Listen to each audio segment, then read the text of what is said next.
ಇರಲಿಲ್ಲ, ಆವಾಗ ಮೀಸೆ ಇರಲಿಲ್ಲ, ಮೀಸೆ ಬಿಟ್ಟಿರಲಿಲ್ಲ. ಆಮೇಲೆ ಹಂಗೆ ನಾರ್ಮಲ್ ಆಗಿದ್ದರು. ಕರ್ಕೊಂಬಂದಾಗ ಅವನ ಹೆಸರು ಮೊಳಕನ್ ಅಂತ ಬಂತು ಫಸ್ಟು. ಆತ ಮೊಳಕನ್ ಅಂತಿದ್ರು, ಮೊಳಕನ್ ವೀರಪ್ಪನ್ ಅಂತೇಳಿ ಆಮೇಲೆ ಹೆಸರು ಅದು ಮೊಳಕನ್ ಅಂತ. ಅವ್ನ ಕರ್ಕೊಬಂದು ಇಲ್ಲಿ വിചാരണയ്ക്ക് ആക്കിದ್ರು സാർ. ആനകളെ വെടിവെച്ചു കൊന്ന് കൊമ്പെടുക്കുന്ന കേവലം ഒരു ആനവേട്ടക്കാരനിൽ നിന്ന് താൻ ശത്രുവായി കാണുന്ന മനുഷ്യരെ ക്രൂരമായി കൂട്ടക്കൊല ചെയ്യുന്നതിൽ സംതൃപ്തി കണ്ടെത്തുന്ന അപകടകാരിയായ ഒരു നരവേട്ടക്കാരനായുള്ള വീരപ്പന്റെ പരിണാമത്തിനിടയിൽ അയാളുടെ ജീവിതത്തിലെ ഏറെ നിർണായകമായി മാറിയ എന്നാൽ അധികം ചർച്ച ചെയ്യപ്പെടാതെ പോയൊരു ഏടാണ് ഈ എപ്പിസോഡിൽ.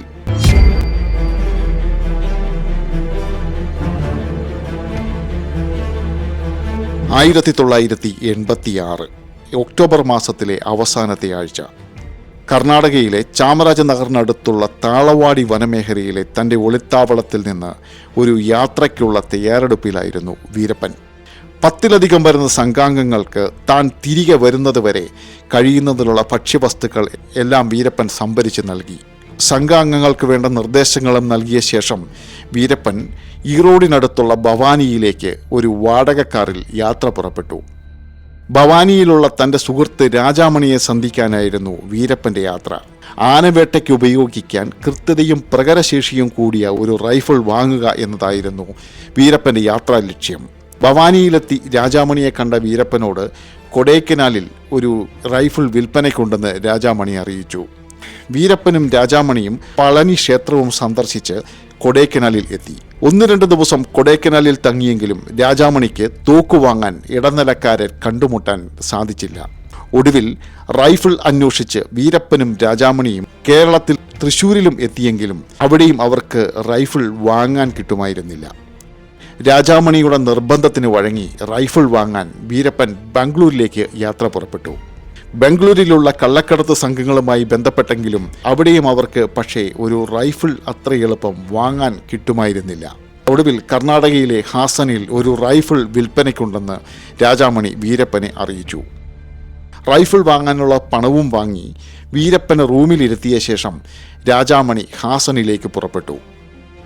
ഇതിനോടകം 2 കൊലക്കേസുകളിലും ആനവേട്ടക്കേസുകളിലും പ്രതിയായ വീരപ്പനെ കർണാടക പോലീസും വനം വകുപ്പും അന്വേഷിക്കുന്നുണ്ടായിരുന്നു.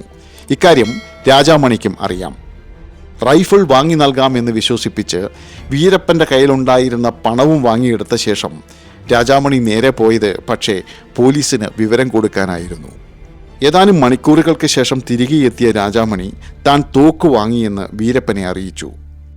ഭക്ഷണം കഴിച്ച ശേഷം റൈഫിൾ സൂക്ഷിച്ചിരിക്കുന്നിടത്തേക്ക് പോകാമെന്നറിയിച്ച രാജാമണി പോലീസ് മുൻകൂട്ടി നിർദ്ദേശിച്ച ഹോട്ടലിലേക്ക് തന്ത്രപൂർവ്വം വീരപ്പനെ കൂട്ടിക്കൊണ്ടുവന്നു.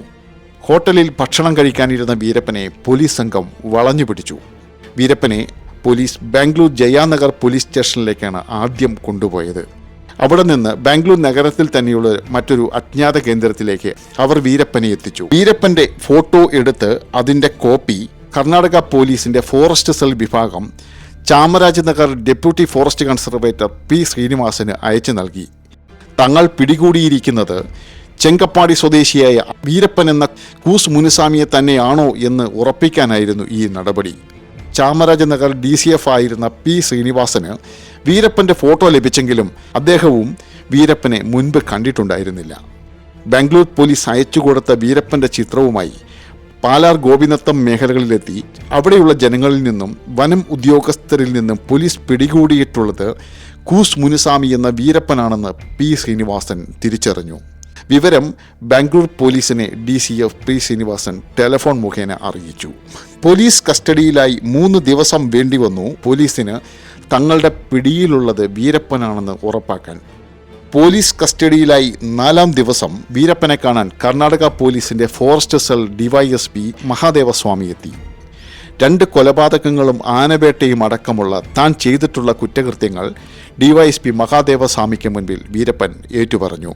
പിന്നീട് വീരപ്പനെ ചോദ്യം ചെയ്തത് കർണാടക പോലീസിലെ ഫോറസ്റ്റ് സെൽ SP MV മൂർത്തിയായിരുന്നു.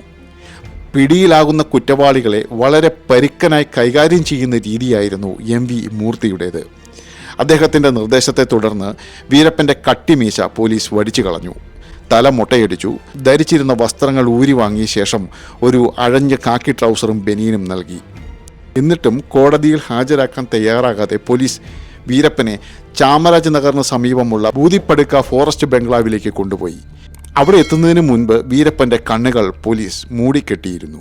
ഏകദേശം 2 ആഴ്ചയോളം പോലീസും വനം വകുപ്പ് ഉദ്യോഗസ്ഥരും വീരപ്പനെ ബൂതിപ്പടുക്കൈ ഫോറസ്റ്റ് ബംഗ്ലാവിൽ അടച്ച് ചോദ്യം ചെയ്തു.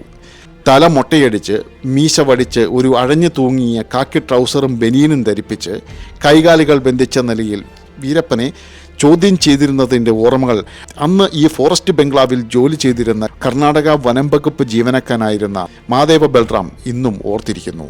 ಇರಲಿಲ್ಲ, ಆವಾಗ ಮೀಸೆ ಇರಲಿಲ್ಲ, ಮೀಸೆ ಬಿಟ್ಟಿರಲಿಲ್ಲ. ಆಮೇಲೆ ಹಂಗೆ ನಾರ್ಮಲ್ ಆಗಿದ್ರು. ಕರ್ಕೊಂಬಂದಾಗ ಅವನ ಹೆಸರು ಮೊಳಕನ್ ಅಂತ ಬಂತು ಫಸ್ಟು.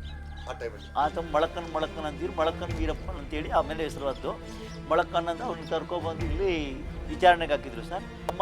ಇವರು ಶ್ರೀನಿವಾಸ ಸಾಹೇಬ್ರು ಮಾತ್ರ ಇದ್ದರು ವಿಚಾರಣೆ ಮಾಡಿದಾಗ. ನಾನು ನೋಡಿದಾಗ ವಿಚಾರಣೆ ಮಾಡಿದಾಗ ಶ್ರೀನಿವಾಸ ಸಾಹೇಬ್ರೊಬ್ಬರು ಮಾತ್ರ ಅವ್ರನ್ನ ವಿಚಾರಣೆ ಮಾಡಿದ್ರು. ಪ್ಲೇನ್ ಎಲ್ಲ ಎತ್ತಿದ್ರು, ಏನೋ ವಿಚಾರಣೆ ಮಾಡಿದ್ರು. ಅವನು 39 ಆನೆ ಕೊಂದಿದ್ದೀನಿ, ನಮ್ಮ ಶ್ರೀನಿವಾಸ ಸಾಹೇಬರು ಅವ್ರು ಇಲ್ಲಿ ಯಾರ್ಯಾರಿದ್ದಾರೆ, ಇನ್ನು ಅವ್ನು ಹಿಂದ್ಗಡೆ ಯಾರಿದ್ದಾರೋ, ಅವ್ನು ಯಾರು ಸಪೋರ್ಟ್ ಇದ್ದಾರೆ, ಅದನ್ನೆಲ್ಲ ಪತ್ತೆ ಹಚ್ಚಬೇಕು ಅಂತೇಳಿ അവനില്ലേ ഇಟ್ಕೊಂಡಿದ್ದಾರೆ. ചെയ്ത കുറ്റം ഏറ്റുമറിഞ്ഞ് നിയമത്തിന് വഴങ്ങാൻ വീരപ്പൻ തയ്യാറായിരുന്നെങ്കിലും അന്വേഷണ സംഘത്തിന്റെ രീതി മറ്റൊന്നായിരുന്നു. വീരപ്പനെ കോടതിയിൽ ഹാജരാക്കാതെ നിയമവിരുദ്ധമായി കസ്റ്റഡിയിൽ സൂക്ഷിച്ചുള്ള ചോദ്യം ചെയ്യൽ അവർ തുടർന്നു. വീരപ്പന്റെ മുഴുവൻ കൂട്ടാളികളെയും പിടികൂടുകയും ആനക്കൊമ്പ് വ്യാപാരികളെ എല്ലാം കുടുക്കുകയുമായിരുന്നു അവരുടെ ലക്ഷ്യം. താളവാടി വനമേഖലയിൽ വീരപ്പനുമായി എത്തിയ അന്വേഷണ സംഘം താവളങ്ങളിൽ പരിശോധന നടത്തിയെങ്കിലും ആരെയും അവിടെ നിന്ന് പിടികൂടാൻ കഴിഞ്ഞില്ല. ഇടനിലക്കാർ വഴിയായിരുന്നു വീരപ്പൻ ആനക്കൊമ്പ് വിറ്റിരുന്നത്. അതിനാൽ ആനക്കൊമ്പ് വ്യാപാരികളെക്കുറിച്ചും വീരപ്പന് നേരിട്ടൊന്നും അറിയുമായിരുന്നില്ല.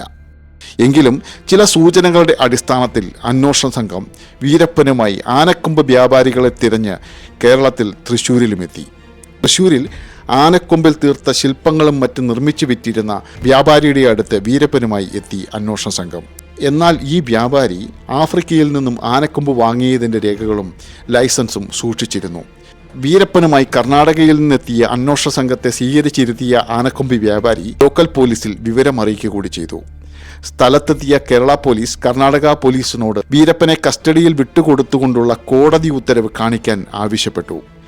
കർണാടക അന്വേഷണ സംഘം ഒരിടത്തും വീരപ്പൻ്റെ അറസ്റ്റ് രേഖപ്പെടുത്തിയിരുന്നില്ല. വീരപ്പനെ കസ്റ്റഡിയിൽ സൂക്ഷിച്ചിരിക്കുന്നത് നിയമവിരുദ്ധമാണെന്ന് ചൂണ്ടിക്കാണിച്ച കേരള പോലീസ് കർണാടക അന്വേഷണ സംഘത്തോട് ഉടൻ തൃശ്ശൂർ വിട്ടുപോകാൻ ആവശ്യപ്പെട്ടു.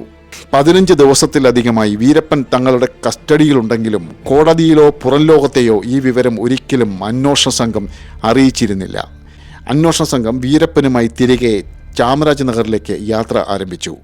ജീപ്പിൻ്റെ പിന്നിൽ 2 സീറ്റുകൾക്കിടയിലെ പ്ലാറ്റ്ഫോമിൽ ഇരുത്തിയാണ് അന്വേഷണ സംഘം വീരപ്പനെ കൊണ്ടുപോയിരുന്നത്. ശാരീരികവും മാനസികവുമായി വീരപ്പൻ ഏറെ തളർന്ന അവസ്ഥയിലായിരുന്നു അപ്പോൾ. പുറലോകം അറിയാതെ തന്നെ രഹസ്യമായി പോലീസ് കസ്റ്റഡിയിൽ സൂക്ഷിച്ചിരിക്കുന്നത് ഒരു വ്യാജ ഏറ്റുമുട്ടലിൽ കൊലപ്പെടുത്താനായിരിക്കുമെന്ന് വീരപ്പൻ ഭയപ്പെട്ടു തുടങ്ങിയിരുന്നു.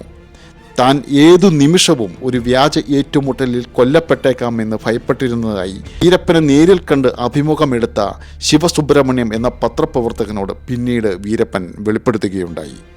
തൃശ്ശൂരിൽ നിന്ന് ജീപ്പിൻ്റെ സീറ്റുകൾക്കിടയിൽ കൈകൾ പിന്നോട്ട് ബന്ധിച്ചുള്ള യാത്രയിൽ പക്ഷേ മറ്റൊന്നുകൂടി സംഭവിച്ചു. വീരപ്പൻ്റെ കൈകൾ മെലിഞ്ഞ് നീളം കൂടിയവയായിരുന്നു. ഏവരെയും പോലെ വീരപ്പൻ്റെ വലത് കൈപ്പത്തിയേക്കാൾ ഇടത് കൈപ്പത്തി അല്പം ചെറുതുമായിരുന്നു. ചാമരാജനഗറിലേക്കുള്ള തിരികെ യാത്രയിൽ ജീപ്പിനുള്ളിലെ ഇരുട്ടിൽ വീരപ്പൻ്റെ ഇടത് കൈ വിലങ്ങിൽ നിന്ന് ഊരിപ്പോയി. വിലങ്ങ് ഊരിപ്പോകും എന്നത് വീരപ്പന് ഒരു പുതിയ അറിവായിരുന്നു. വീരപ്പൻ പോലീസ് കാണാതെ ആ കൈ തിരികെ വിലങ്ങിലേക്ക് തിരികെ കയറ്റി. ബൂതിപ്പടുക്കയിലെ ഫോറസ്റ്റ് ബംഗ്ലാവിൽ വിലങ്ങിട്ട് ബന്ധിച്ചിരുന്ന വീരപ്പൻ രക്ഷപ്പെടാനുള്ള അവസരം കാത്തിരുന്നു. തൊട്ടടുത്ത ദിവസം ഉച്ചഭക്ഷണം കഴിക്കാൻ വലത് കൈയിലെ വിലങ്ങ് ഊരി ഇടത് കൈയിലേക്ക് മാറ്റിയ തക്കം വീരപ്പൻ ഉപയോഗിച്ചു. വീരപ്പൻ്റെ ഇടത് കൈയിലെ വിലങ്ങ് ജനലഴിയിലെ ഇരുമ്പിനോട് ചേർത്ത് ബന്ധിച്ച ശേഷം ജീവനക്കാരൻ ഭക്ഷണം കഴിക്കാൻ പോയ തക്കത്തിന് ഇടത് കൈയിലെ വിലങ്ങ് ഊരി മാറ്റി വീരപ്പൻ സമീപത്തെ വനത്തിലേക്ക് ഓടി രക്ഷപ്പെട്ടു. ನೈಟು 2 ಕೈಗೂ ಕಾಲಿಗೂ ಬೇಡಿ ಹಾಕಿ, ರಾತ್ರಿನೂ ಹಾಕಿ ಹಗಲು ಹಾಕಿ ಅವ್ನ ಕಾಲು ಕೈ 2ಕ್ಕೂ ಹಾಕಿ ಅಂತ ಹೇಳಿದರು. ಇವರೇನು ಮಾಡೋರು ಅವತ್ತೊಂದು ದಿನ ಬರೀ ಒಂದು ಕೈಗೆ ಹಾಕ್ಬಿಟ್ಟು ಮಧ್ಯಾಹ್ನ ಅಡುಗೆ ಮಾಡಿ ಊಟ ಮಾಡಿಸಿ ಅವ್ನು ಹೊರಗಡೆ ಕೂರಿಸ್ಬಿಟ್ಟು, ಆ ಕಿಟಕಿಲಿ ಕೂರಿಸ್ಬಿಟ್ಟು ಒಳಗಡೆ ಬಂದು ಇವರು ಊಟ ಮಾಡೋಕ್ಕೆ ಬಂದವ್ರೆ. ಬಂದ್ರ ಒಳಗಡೆ ಅವನು ಕೈಯಿಂದ ಬೇಡಿ ಹಿಂಗೆ ಉಳ್ಕೊಂಡು ವಾಪಸ್ ಕಳ್ಕೊಂಡು ಆ ಕಿಟಕಿ ಇದೆಯಲ್ಲ, ಆ ಕಡೆ ಒಂದು ಕಿಟಕಿ ನಮ್ಮ ಬಾಗಿಲು ಕಿಟಕಿ ಬಾಗಿಲಿನಿಂದ ಓಪನ್ ಮಾಡಿ ವಾಪಸ್ ಹೊಡೆದ. ಎಲ್ಲಿ ಕಾಡೊಳಗೆ ಹೊಡೆದ. കാട്ടുനെല്ലിക്ക കഴിച്ച് കാട്ടരുവിയിലെ വെള്ളവും കുടിച്ച് 2 ദിവസം വനത്തിലൂടെ നടന്ന് വീരപ്പൻ ഒടുവിൽ തൻ്റെ ഗ്രാമത്തിലെത്തി. പക്ഷേ അതുവരെ ഗ്രാമവാസികളും അധികൃതരും കണ്ടിട്ടുള്ള വീരപ്പനായിരുന്നില്ല പിന്നീട് ഇങ്ങോട്ട് ലോകത്തിന് കാണാൻ കഴിഞ്ഞത്.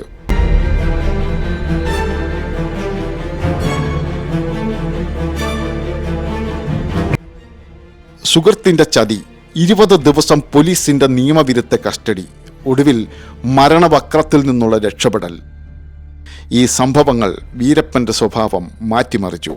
പോലീസുകാരെയും പോലീസിൻ്റെ ഒറ്റുകാരെന്ന് സംശയിക്കുന്നവരെയും ക്രൂരമായി കൂട്ടക്കൊല ചെയ്യുന്നതിൽ സംതൃപ്തി കണ്ടെത്തുന്ന ദയാരഹിതനായ ഒരു നരവേട്ടക്കാരനായി വീരപ്പൻ മാറുന്ന കാഴ്ചയാണ് പിന്നീട് ലോകം കണ്ടത്.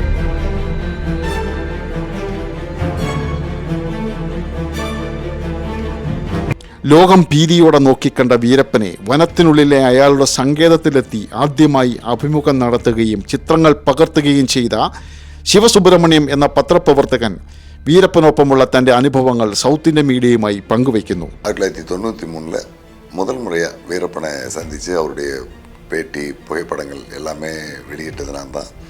இன்றைக்கு வரைக்கும் நீங்கள் பார்த்துட்டு இருக்கிற 99% ஃபோட்டோ வீடியோ எல்லாமே வீரப்பனை நான் எடுத்த ஃபோட்டோ தான். அடுத்தடுத்து மலையாள மக்களோட நான் தொடர்ந்து பேசுறதுக்கான வாய்ப்பு இருக்குன்னு நினைக்கிறேன். கண்டிப்பாக நம்ம பேசுவோம். ചാനൽ സബ്സ്ക്രൈബ് ചെയ്ത് മറക്കാതെ കാണുക.